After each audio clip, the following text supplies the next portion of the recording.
अब हम आगे क्वेश्चन सोल्व करेंगे। एनसीईआरटी में टॉपिक 5.4 है पॉलीजेनिक इनहेरिटेंस, इसके ऊपर एमसीक्यू सोल्व कर लेते हैं। तो क्वेश्चन नंबर 66 है इन पॉलीजेनिक इनहेरिटेंस। पॉलीजेनिक इनहेरिटेंस में क्या होता है? तो पॉलीजेनिक इनहेरिटेंस में एक ही सिंगल कैरेक्टर को एक से ज़्यादा जीन्स गवर्न करते हैं। पॉलीजेनिक इनहेरिटेंस में मैनी जीन क्या करते हैं? एक सिंगल कैरेक्टर को गवर्न करते हैं। तो इसमें अगर हम ए ऑप्शन देखें, in polygenic inheritance many genes govern है सिंगल कैरेक्टर, यही इसकी बिल्कुल सही डेफिनेशन है। तो 66 का a is the correct answer. Question number 67 in a cross between negro and albino skin colour of humans showing polygenic inheritance the phenotypic ratio in F2 generation will be. हमने क्या किया, नेग्रो और albino skin colour के humans में crossing कराई गई और ये जो नेग्रो और एल्बिनो स्किन कलर के ह्यूमंस थे ये पॉलीजेनिक इनहेरिटेंस शो करते हैं, यानी इनमें एक से ज़्यादा मैनी जीन्स, बहुत सारे जीन सिर्फ क्या करते हैं? स्किन कलर को गवर्न करते हैं। बहुत सारे जीन क्या करेंगे? सिर्फ एक ही कैरेक्टर यानी स्किन कलर को गवर्न करेंगे। तो हमें बताना है जब हमने ये क्रॉसिंग की नेग्रो और एल्बिनो स्किन कलर में, तो जो फिनोटिपिक रेशो आया F2 जनरेशन में वो क्या आएगा? तो इसमें जो आपको नेग्रो और एल्बिनो स्किन कलर की क्रॉसिंग का जो फिनोटिपिक रेशो है वो आपको याद रखना पड़ेगा। इसको निकालना बहुत मुश्किल है क्योंकि बहुत ही ज़्यादा बड़ा क्रॉस हो जाएगा, तो इसको आपको याद रखना पड़ेगा। वो क्या है? वो रेशो है 1:6:15:20:15:6:1। तो 67 का B is the correct answer. इसको आप याद कैसे रखेंगे? याद रखने का तरीका 1, 6, 15 1:6:15 ये हो गया। और इधर से भी वही है 1, 6, 15 यानी 1:6:15 दोनों तरफ से बीच में लगा देना है आपको 20। ये हो गया, इधर से भी 1:6:15 इधर से भी 1:6:15 बीच में लगा देता है 20। इस तरीके से आपको याद रखना है 1:6:15 इधर से भी 1:6:15 बीच में 20। तो ये इनके बीच में फिनोटिपिक रेशो आएगा F2 जनरेशन में। तो 67 का B is the correct answer. अब यहाँ पर 5.5 एनसीईआरटी में टॉपिक है प्लियोट्रोपी। इसके बीच में हमें क्या, इसके जो एमसीक्यूज़ हैं उनके एमसीक्यूज़ हम सोल्व कर लेते हैं। क्वेश्चन नंबर 68 है 68 ए प्लियोट्रोपिक जीन। ए प्लियोट्रोपिक जीन कौन सा जीन होता है? तो प्लियोट्रोपिक जीन वह जीन होता है जो एक इंडिविजुअल में मल्टीपल ट्रेट्स को कंट्रोल करता है, यानी एक ही जीन क्या करे, एक से ज़्यादा कैरेक्टर को, एक से ज़्यादा ट्रेट को कंट्रोल करे किसी इंडिविजुअल में, वो जीन कहलाता है प्लियोट्रोपिक जीन। तो 68 का हमारा आंसर क्या है? A pleiotropic gene controls multiple traits in an individual. तो 68 का B is the correct answer. Question number हमारे पास 69 है the gene disorder phenylketonuria is an example of. Phenylketonuria जो डिजीज़ है ये जेनेटिक डिसऑर्डर है। ये जो जेनेटिक डिसऑर्डर है ये किसका एग्जाम्पल है ये हमें बताना है। तो जो फिनाइल कीटोनूरिया होता है ये एक प्लियोट्रोपिक, किसका एग्जाम्पल है? प्लियोट्रोपी का। तो 69 का D is the correct answer. Question number हमारे पास 70 है genes with multiple phenotypic effect are known as. ऐसे जीन जिनका मल्टीपल फिनोटिपिक इफेक्ट होता है, यानी एक ही जीन एक से ज़्यादा फिनोटिपिक इफेक्ट शो करेगा, वो कहलाएंगे हमारे प्लियोट्रोपिक जीन्स। तो 70 का c is the correct answer. Question number 71 when a single gene influences more than one trait it is called as. जब एक सिंगल जीन एक से ज़्यादा कैरेक्टर को, एक से ज़्यादा ट्रेट को इन्फ्लुएंस करने लगे तो ये जीन क्या कहलाता है? ये जीन हमारा कहलाता है ये जो प्रोसेस है ये क्या कहलाता है? ये कहलाता है प्लियोट्रोपी। जब एक सिंगल जीन एक से ज़्यादा ट्रेट को इन्फ्लुएंस करने लगे ये फिनोमिना कहलाएगा प्लियोट्रोपी। फिनोमिना क्या कहलाएगा? ये प्लियोट्रोपी। और वो जीन क्या कहलाएगा? वो जीन कहलाएगा प्लियोट्रोपिक जीन। तो 71 का B is the correct answer. अब सेक्स डिटर्मिनेशन 5.6 टॉपिक है, इसके ऊपर हम एमसीक्यू सोल्व कर लेते हैं। क्वेश्चन नंबर 72 इसमें कॉलम फर्स्ट को कॉलम सेकंड से हमें मैच करना है, करेक्ट ऑप्शन को सिलेक्ट करना है। तो देखिए ग्रेगर जे मेंडल ने किस पे काम किया था? लॉज ऑफ इनहेरिटेंस पे। तो ए का सेकंड इसमें नहीं है और इसमें भी नहीं है। और शटन और बोरी ने क्रोमोसोमल थ्योरी ऑफ इनहेरिटेंस दी थी, तो बी का फर्स्ट इसमें नहीं है। बाकी हैंकिंग ने एक्स बॉडी डिस्कवर की थी और मॉर्गन ने ड्रोजोफिला मेलानोगास्टर पे वर्क किया था। तो 72 का हमारा आंसर क्या है? 72 का आंसर ए का सेकंड, बी का फर्स्ट, और सी का फोर्थ, डी का थर्ड। क्वेश्चन नंबर हमारे पास 73, XO type of sex determination and XY type of sex determination are the example of। XO type of sex determination और XY type of sex determination ये हमारे किसके example है? ये mail हेट्रोगेमिटी के example है। किसके एग्जाम्पल है? मेल हेट्रोगेमिटी के।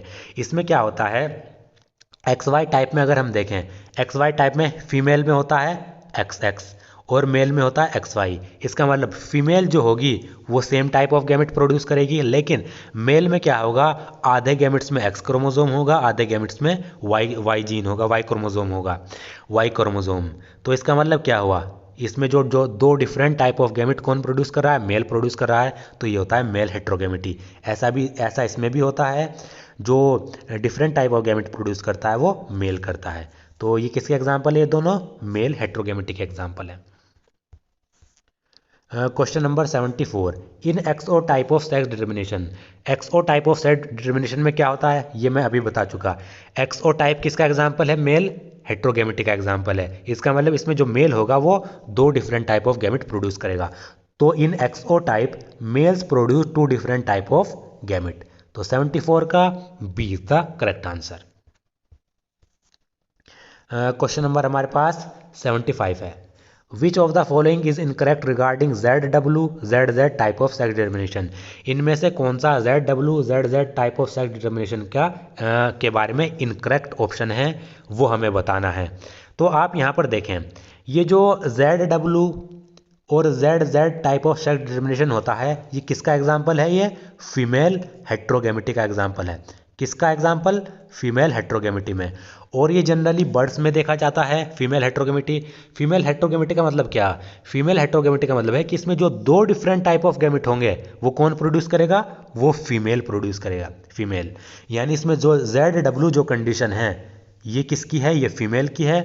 और ZZ जो कंडीशन है ये मेल की है। मेल में क्या है? ZZ यानी male same type of gamete produce करेगा, और ZW फीमेल में यानी female different type of gamete produce करेगा। ये आपको याद रखना है।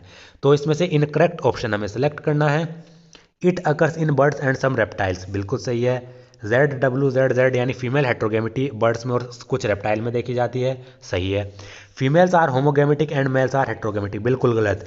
इसमें क्या होता है? फीमेल्स हेट्रोगेमेटिक होती है, मेल्स होमोगेमेटिक होते हैं, ये उल्टा दे दिया गया। तो ये इनकरेक्ट ऑप्शन है। और 1:1 sex ratio is produced in the of spring में 1:1 सेक्स रेशो प्रोड्यूस होता है, बिल्कुल सही है। और ऑल ऑफ दीज ये सारे के सारे इनकरेक्ट थोड़े ही हैं, तो ये भी नहीं। तो इसमें हमारा इनकरेक्ट क्या है? इनकरेक्ट है हमारा बी, यानी 75 का बी। फीमेल्स इसमें हेट्रोगेमेटिक होती हैं और मेल्स होमोगेमेटिक होते हैं, ये इसमें उल्टा दे दिया गया। तो 75 का B is the correct answer. Question number 76, एक कपल है 6 daughter, what is the possibility of their having a girl next time. एक कपल है जिसके 6 लड़कियां हैं, यानी 6 डॉटर्स हैं। तो उनको जो नेक्स्ट टाइम जो बेबी होगा वो गर्ल होगी, इसकी क्या प्रोबेबिलिटी है, क्या पॉसिबिलिटी है, ये हमें बताना है। तो ये आपको याद रखना है, किसी कपल के 6 डॉटर हों, चाहे 600 डॉटर हों, चाहे 6000 डॉटर हों, उनसे जो अगला बेबी होगा उस अगले बेबी की गर्ल होने की प्रोबेबिलिटी हमेशा कितनी होगी? 50% ही होगी। ऐसा क्यों? क्योंकि ये डिपेंड करता है कि जो एग है वो कौन से गैमेट से फर्टिलाइज हो रहा है।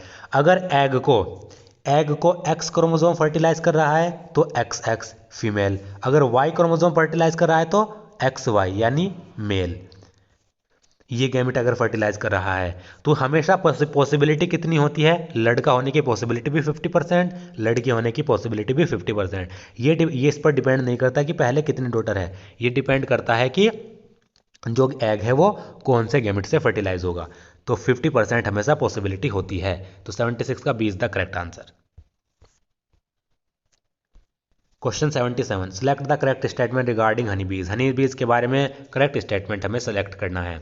The queen bee and the worker bee develop from fertilize egg and are sexually females. जो क्वीन बी और वर्कर बीज है वो फर्टिलाइज एग से डेवलप होती है और वो फीमेल होती है, बिल्कुल सही। हनी बीज में क्या होता है? जो मेल होती हैं, मेल वो होती है पार्थोजेनेटिकली, यानी वो सीधे क्या हो जाएंगी? पार्थोजेनेसिस से डेवलप हो जाएंगी और वो हैप्लॉइड होते हैं। जबकि जो फीमेल होती हैं उन वो किससे डेवलप होती हैं, वो फर्टिलाइजेशन से डेवलप होती हैं, ये आपको याद रखना है। और फीमेल इसमें डिप्लॉयड होती हैं। तो बिल्कुल सही है, क्वीन बी और वर्कर बी ये फर्टिलाइज एग से डेवलप होती हैं और सेक्सुअली फीमेल होती हैं। Males develop parthenogenetically from unfertilise egg, जो मेल्स होते हैं यानी ड्रोन बीज जिनको कहते हैं, वो अनफर्टिलाइज एग से बिना फर्टिलाइजेशन के पार्थिनोजेनेटिकली डेवलप हो जाती हैं। बिल्कुल सही है, और इसीलिए जो मेल होते हैं वो हैप्लॉइड होते हैं। Queen bee found feeds upon royal jelly and the worker bee feed upon bee bread, जो क्वीन बी है वो रॉयल जेली के ऊपर फीड करती है, रॉयल जेली खाती है, वर्कर बीज बी ब्रेड खाते हैं। बिल्कुल सही है, तीनों स्टेटमेंट करेक्ट हैं। तो first, second and third are correct. 77 का D is the correct answer. Question number 78 यहाँ पर दिया गया है। Number of autosome present in liver cell of a human female is, human female के लिवर सेल में कितने ऑटोसोम प्रेजेंट होंगे। आपको पता है हमारी बॉडी में ऑटोसोम कितने होते हैं, मेल हो चाहे फीमेल हो, 44 ऑटोसोम होते हैं। 44 का मतलब 22 पेयर्स, और 2 होते हैं सेक्स क्रोमोसोम। अब गैमेट को छोड़कर बाकी जितनी भी सेल हैं उनमें हमेशा क्या होंगे, ये 22 पेयर्स ही होंगे, चाहे लिवर सेल हो, चाहे किडनी सेल हो, चाहे कोई सी भी सेल हो। गैमेट्स को छोड़कर यानी सेक्स सेल को छोड़कर बाकी जितनी भी बॉडी सेल होंगी उसमें क्या होंगे, 22 पेयर ऑटोसोम ही होंगे, चाहे फीमेल हो चाहे मेल हो, इससे फर्क नहीं पड़ता। तो इसका आंसर क्या है, 22 पेयर्स। तो 78 का B is the correct answer. Question, in honey bees females are first, Honey बीज में फीमेल्स क्या होती हैं, मैंने आपको बताया हनी बीज में जो फीमेल होती हैं वो फर्टिलाइजेशन से प्रोड्यूस होती हैं, इसलिए वो डिप्लॉयड होती हैं, यानी 2n। तो फीमेल्स क्या होगी फर्स्ट में, डिप्लॉयड, इसमें डिप्लॉयड नहीं है, इसमें डिप्लॉयड नहीं है।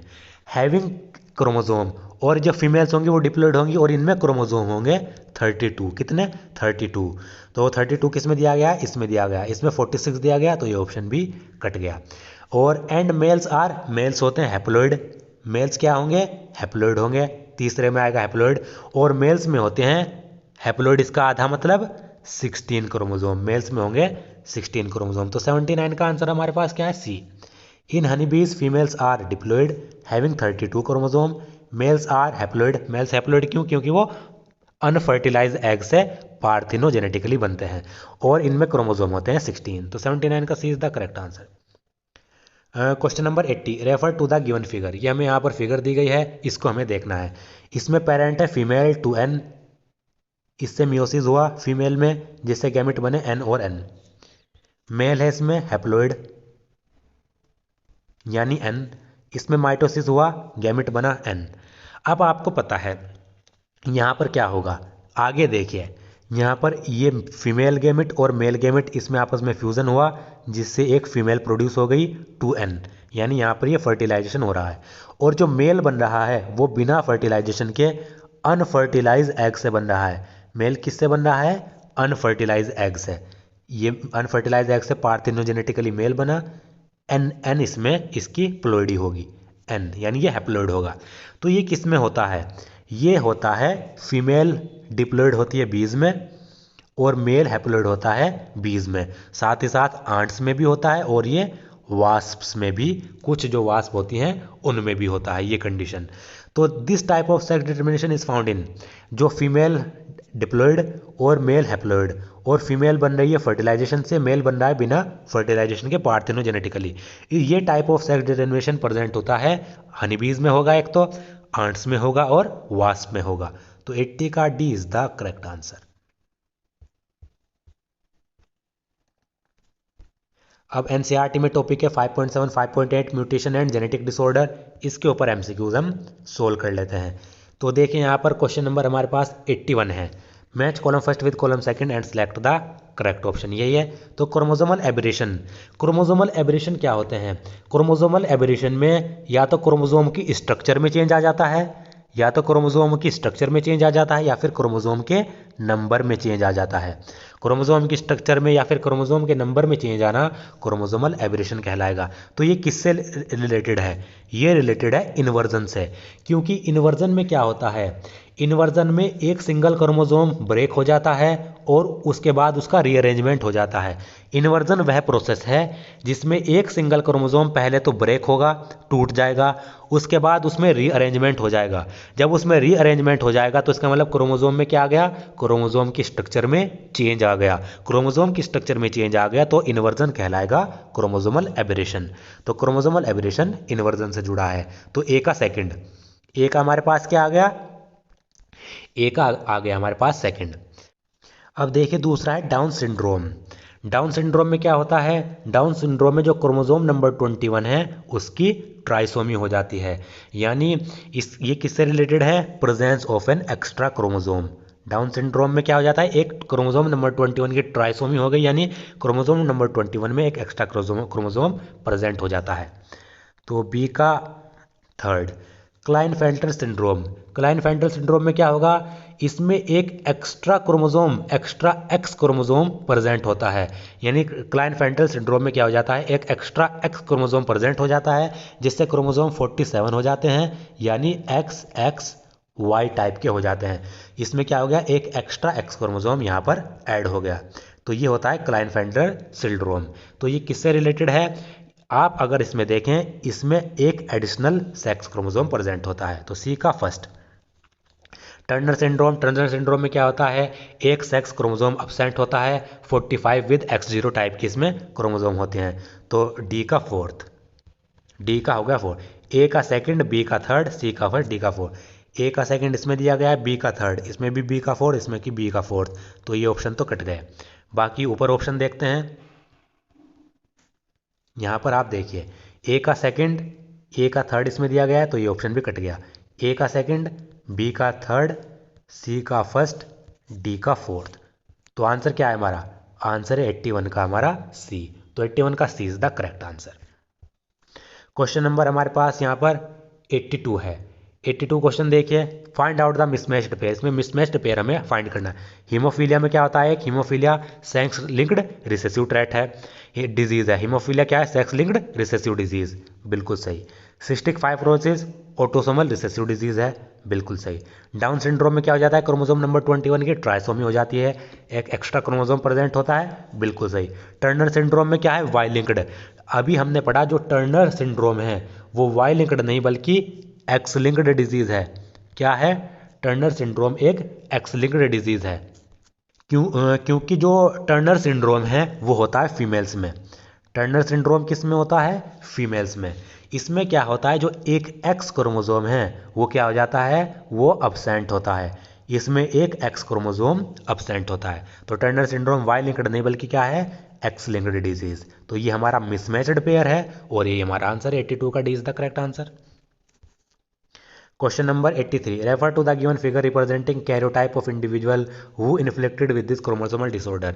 यहाँ पर हमें ये इंडिविजुअल दिया गया है, इसमें क्या है, इसमें एक क्रोमोसोमल डिसऑर्डर दिया गया है। यानी यहाँ पर क्रोमोसोम नंबर 21 आप देखिए जिस पे सर्कल किया गया है, इस क्रोमोसोम नंबर 21 की ट्राइसोमी हो गई। यानी यहाँ पर क्या था, 3 क्रोमोसोम आ गए, 1 2 3, बाकी में तो 2 हैं, 2 पेयर हैं, लेकिन यहाँ पर आप देखें 3 इस तरीके से और एक इस तरीके से आपको यहाँ पर दिखाई दे रहा होगा। तो यहाँ पर क्रोमोसोम नंबर 21 की ट्राइसोमी हो गई।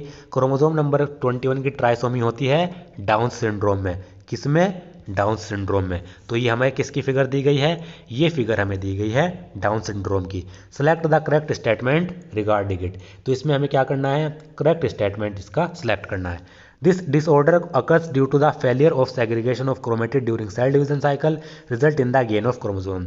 ये जो डाउन सिंड्रोम है ये कब होता है, जब सेल डिवीजन साइकिल के दौरान, सेल डिवीजन के दौरान जो क्रोमेटिड्स होते हैं उनके बीच में सेग्रीगेशन नहीं होता, यानी क्रोमेटिड्स अलग अलग नहीं होती, जिससे क्या होता है, ये जो क्रोमेटिड्स हैं, क्रोमोसोम हैं, ये एक क्रोमोसोम क्या कर लेती हैं, गेन कर लेती हैं। बिल्कुल सही है, डाउन सिंड्रोम में ऐसा ही होता है। डाउन सिंड्रोम कब कब होगा, जब सेल डिवीजन साइकिल के दौरान जो क्रोमेटिड्स होते हैं वो सेग्रीगेट नहीं हो पाती, अलग अलग नहीं हो पाती, जिससे क्या होता है, ये एक क्रोमोसोम गेन कर लेती हैं और क्रोमोसोम नंबर 21 की ट्राइसोमी हो जाती है। बिल्कुल सही है। तो 81 का जो 83 है इसमें जो ए ऑप्शन है वो हमारा बिल्कुल सही है। This disorder occur due to the failure of cytokinesis. After telophase stage of cell division result in an increase in whole set of chromosome. क्या इसमें पूरा क्रोमोसोम का पूरा सेट गेन इंक्रीज हो जाता है? नहीं, पूरा सेट इंक्रीज नहीं हो रहा, एक क्रोमोसोम इंक्रीज हो रहा है, तो गलत है। Individual inflected with disorder are usually sterile. जिन इंडिविजुअल में डाउन सिंड्रोम होता है वो स्टेराइल होते हैं, बिल्कुल गलत, क्योंकि डाउन सिंड्रोम सेक्स क्रोमोसोम से तो जुड़ा हुआ नहीं, तो इसका स्टेरिलिटी पे या फिर फर्टिलिटी पे कोई भी इफेक्ट नहीं पड़ता, ये भी गलत है। तो बोथ ए एंड सी, तो ये भी गलत होगा। हमारा आंसर क्या है? ए। सिर्फ इसमें करेक्ट स्टेटमेंट ए ही है, तो 83 का a is the correct answer. Question number 84, due to non disjunction of chromosome during spermatogenesis some sperm carry both sex chromosome 22 autosome plus XY। कभी कभी क्या होता है, स्पर्मेटोजेनेसिस के दौरान क्रोमोसोम का नॉन डिस्टिंक्शन हो जाता है, जिसके कारण कुछ स्पर्म में सेक्स क्रोमोसोम क्या हो जाता है, वो कैरी करते हैं। किस टाइप से? 22 ऑटोसोम प्लस XY, यानी कुछ ऐसे स्पर्म बन जाते हैं जिनमें सेक्स क्रोमोसोम दोनों चले जाते हैं, XB और YB। And some sperm do not carry any sex chromosome, और कुछ ऐसे स्पर्म होते हैं जिनमें कोई भी सेक्स क्रोमोसोम नहीं होता। उनमें कंडीशन क्या होती है? 22 ऑटोसोम प्लस 0, ओ टाइप, यानी इसमें ना एक्स क्रोमोसोम ना वाई क्रोमोसोम, कोई भी क्रोमोसोम इनमें नहीं होता। किन्हीं स्पर्म में तो दोनों क्रोमोसोम आ जाते हैं और कुछ स्पर्म में कोई भी क्रोमोसोम नहीं होता। If these sperm fertilize normal egg 22 autosome plus X, what type of genetic disorder appear according among the offspring.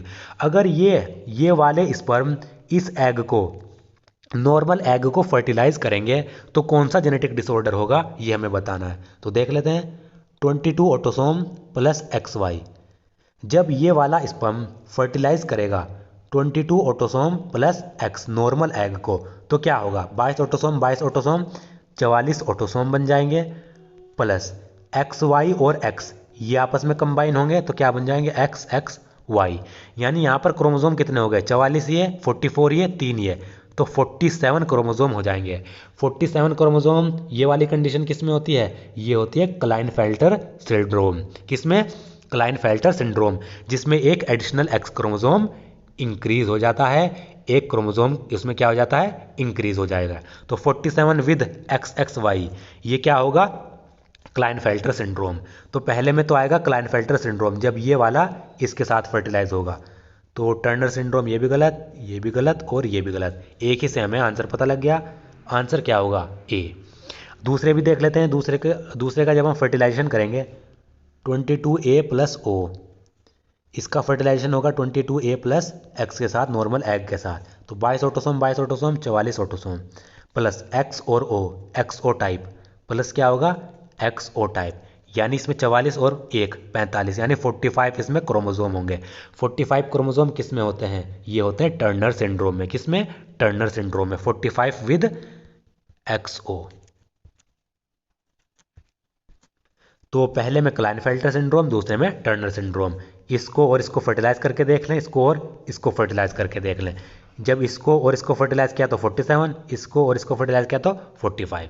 तो ये होगा हमारा पहला क्लाइनफेल्टर सिंड्रोम, दूसरा टर्नर सिंड्रोम। तो 84 का a is the correct answer.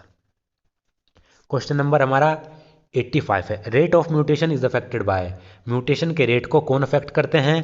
Temperature भी अफेक्ट करेगा, एक्सरेज भी और गामा रेज भी, तो सभी क्या हैं? म्यूटाजेंस हैं। तो 85 का D is the correct answer. Question number 86, insertion और deletion of a single base causes. जब एक सिंगल बेस का या एक से ज़्यादा बेस के, एक सिंगल बेस या फिर एक से ज़्यादा बेस का इंसर्शन हो जाए या डिलीशन हो जाए। मान लीजिए कोई हमारे पास इस तरीके की सीक्वेंस है, इसमें क्या हो जाए? बाहर से एक बेस पेयर आके इंसर्ट हो जाए। मान लीजिए AGCC के बाद एक T आ गया, फिर TAT, एक बेस इंसर्ट हो जाए या फिर यहाँ से एक बेस डिलीट हो जाए। तो जब इंसर्शन या फिर डिलीशन होता है एक बेस का या एक से ज़्यादा बेस का, ये कहलाता है फ्रेम शिफ्ट म्यूटेशन। इसमें आप ये मत देखिए सिंगल बेस, आपको अगर सिंगल बेस दे दिया गया तो आप सोचेंगे ये पॉइंट म्यूटेशन है। पॉइंट म्यूटेशन नहीं है, क्योंकि पॉइंट म्यूटेशन में क्या होता है? एक सिंगल बेस में चेंज होता है, उसमें इंसर्शन या फिर डिलीशन नहीं होता।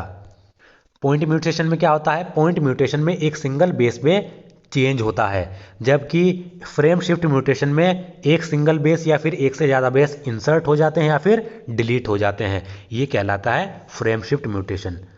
तो 86 का c is the correct answer. Question number 87, point mutation में occur due to. Point mutation इनमें से किसकी वजह से हो सकता है? Alternation in DNA sequence, DNA sequence में चेंज की वजह से, बिल्कुल गलत। Change in a single base pair of DNA, DNA के एक सिंगल बेस पेयर में जब चेंज होगा, यहाँ पर आप देखिए चेंज दिया गया है, यहाँ पर इंसर्शन और डिलीशन दिया गया था, इसलिए फ्रेम शिफ्ट म्यूटेशन। यहाँ पर पॉइंट म्यूटेशन क्यों होगा? जब डीएनए के बेस सीक्वेंस में एक सिंगल बेस पेयर में जब चेंज हो जाए, वो पॉइंट म्यूटेशन कर देता है, बिल्कुल सही है। Deletion of a segment of DNA से भी पॉइंट म्यूटेशन नहीं होगा, gain of segment of DNA से भी पॉइंट म्यूटेशन नहीं होगा। तो 87 का B is the correct answer.